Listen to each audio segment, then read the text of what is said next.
Stock compounders, Brad here. So today I bought a microcap stock in Turkey. Why on earth would I do that? I'm going to tell you why. It's because I am a shameless cloner, okay? One of my favorite guys to clone is Mohnish Pabrai. So this is his current holdings in ticker terminal. You can see a number of these are from 13F filings, Micron, Seritage, and Alibaba.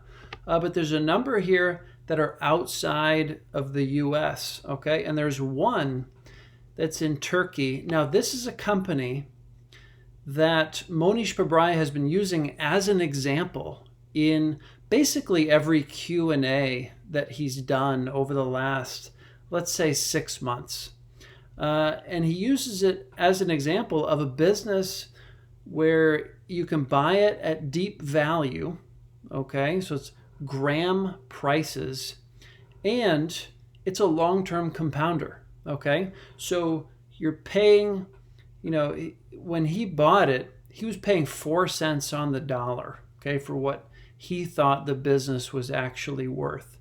The share price has moved up quite a bit since then. The market cap, I think, has gone up 6 times since Pabrai initially bought in.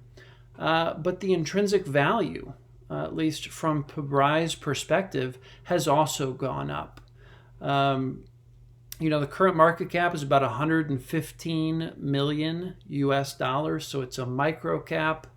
But Pabrai thinks the assets are worth somewhere around 800 million, okay?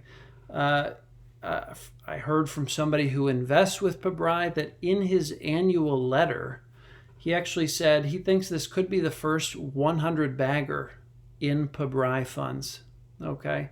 So that's pretty exciting. Obviously, Mohnish Pabrai, for those of you who follow him, know he had a couple 100 baggers in his personal account before he opened Pabrai funds, because of the craziness of the dot-com bubble.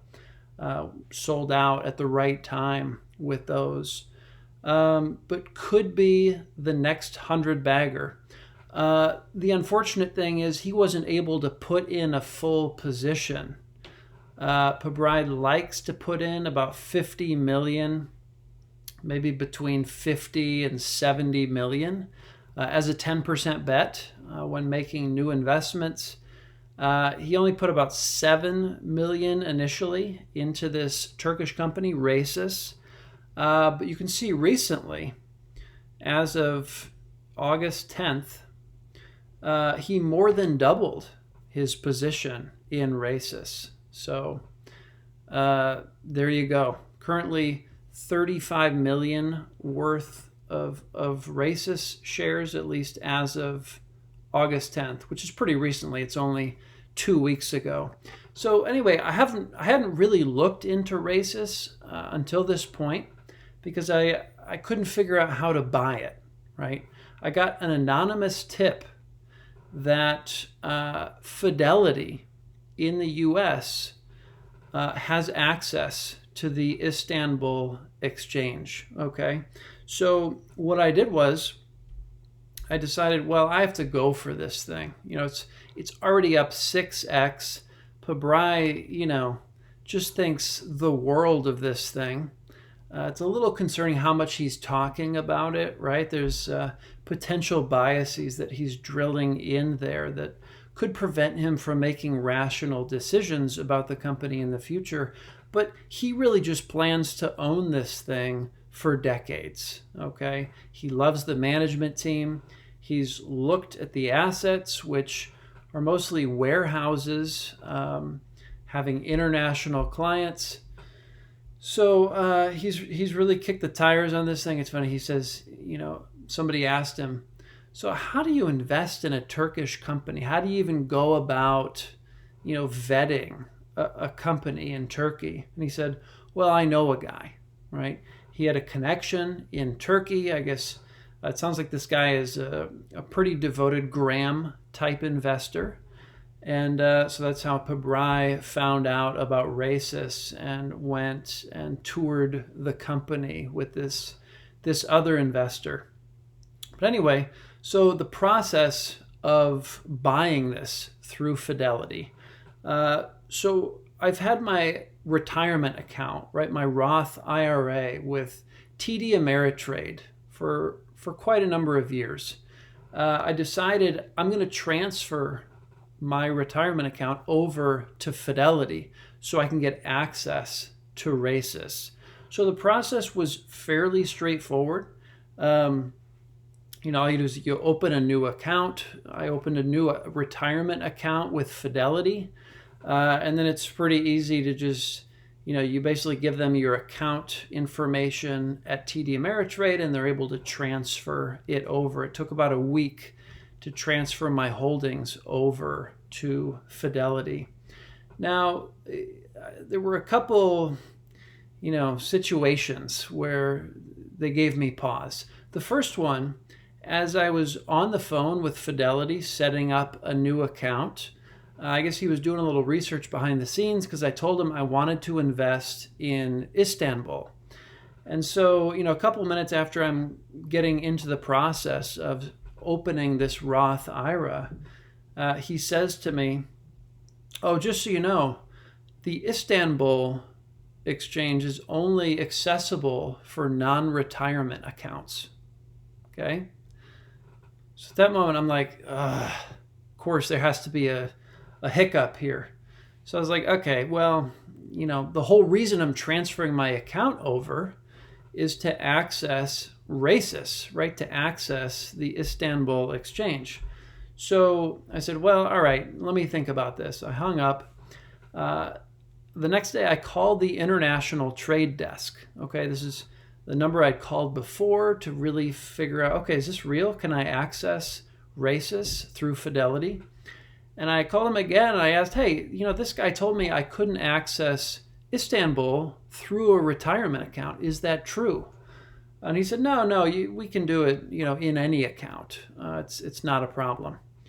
So I was like, well, I don't like having to take people's words over the phone where there's no documentation that I can point to, right? If I transfer everything over and it's like, well, this guy said this, well, that's not going to hold up. But I took the leap, transferred everything.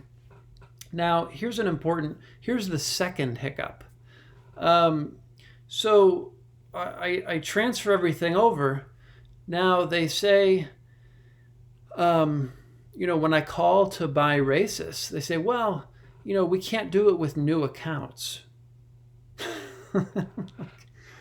Why are you people so terrible with customer service? Like, there are going to be some serious disruptors in this industry in the near future, which is a great thing, in my opinion.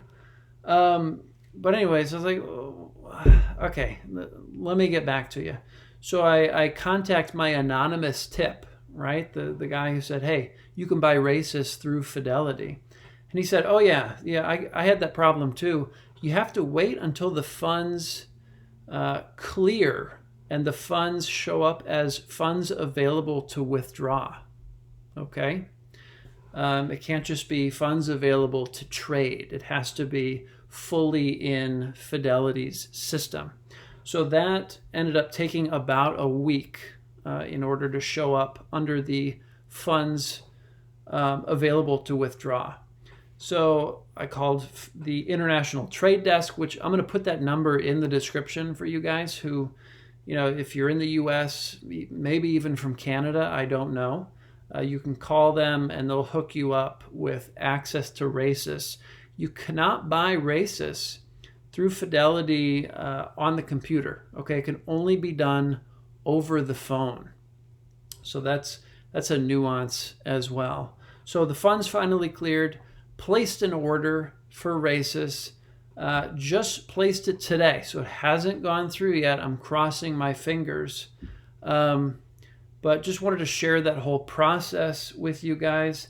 I'll also note if you're going to buy RACIS, which this is not investment advice, do your own homework. But yeah, if you buy RACIS, it's an $83 trade fee, okay? And then on top of that, there's a 1% commission fee for the currency exchange from US dollars to the local currency in Turkey. So just keep that in mind.